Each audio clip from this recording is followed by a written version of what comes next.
Ug karon mga ka-idol no, mayong adlaw. So bag-ong adlaw, bag-ong vlog na punta mga ka-idol. Ug karon di mga ka-idol no, naa ako karon sa among stage o gym kay namintal ang mga council no. So ilang ipintalan na ang matag poste mga ka-idol para nindot siya tanawon. Ug dire pod nga side mga ka-idol no, so na ang among kapitan diha mga ka-idol. Kanang naka-blue og t-shirt mo ang among kapitan mga ka-idol no. Ug uban po niya ang iyang duha konsehal kanang nagmas ug kanang nagkahukas mga ka-idol. Ug ang uban niyang mga konsehal mga ka-idol no, makita rato karon niglibot sa video. Ug diri pod nga side mga ka-idol no, mga pod ni iyang isa ka konsehal mga ka-idol, napod siya din nga side nagpintal.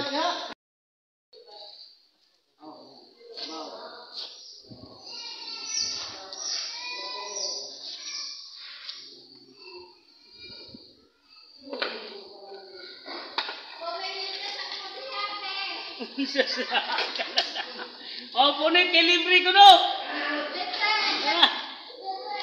Ni ana man na yung pandi ay. Padugay-dugay po ning librehan eh.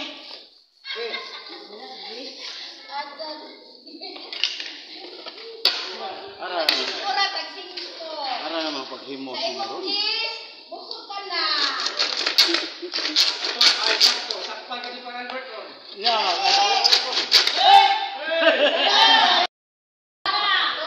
Ug diri po nga side mga ka-idol no. O dili ang among iski mga ka-idol. Ug siya diri nga side nagpintal.